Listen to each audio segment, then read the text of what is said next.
দুপুরবেলায় হঠাৎ করে এক পশলা বৃষ্টি নেমে গেছে। তো আমি এখানে বৃষ্টির আওয়াজটা একদমই অরিজিনাল রেখেছি, মিউট করে দেইনি। চট করে আমি খিচুড়ি রান্না করতে চলে এসে যেন অল্প সময় হয়ে যায়। তো এখানে আমি নিয়ে নিয়েছি 1 পদ চাল আর তার সঙ্গে মসুরের ডাল।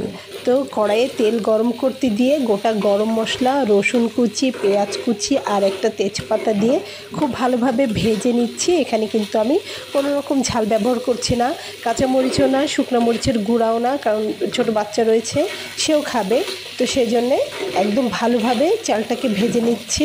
আর পানির হিসাবটা কিন্তু চাল অনুযায়ী হবে। কেউ আতপ চাল দিয়ে রান্না করে, কেউ সিদ্ধ চাল দিয়ে রান্না করে, কেউ পোলাওর চাল দিয়ে রান্না করে, এরকম খুব ভালোভাবে ভেজে নেওয়া হয়ে গেছে। আমি এখন পানিটা এখানে অ্যাড করে নেব।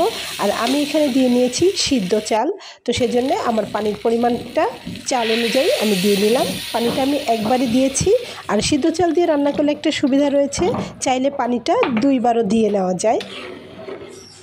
তো ঠিক এভাবে আমি খুব ভালোভাবে নেড়ে চেড়ে মিলিয়ে নিচ্ছি। হলুদের পরিমাণটাও আমি এখানে একটু কম দিয়েছি, লবণটা ঠিকঠাক মতো দিয়েছি। তো একটা ঢাকনা দিয়ে ঢেকে দেওয়ার পরে এই পজিশনে এসেছে। আরও একটু উল্টে পাল্টে আমি আরও একটু ঢেকে দেব ভাপে। চুলাটাকে একদম কমিয়ে দিয়েছি।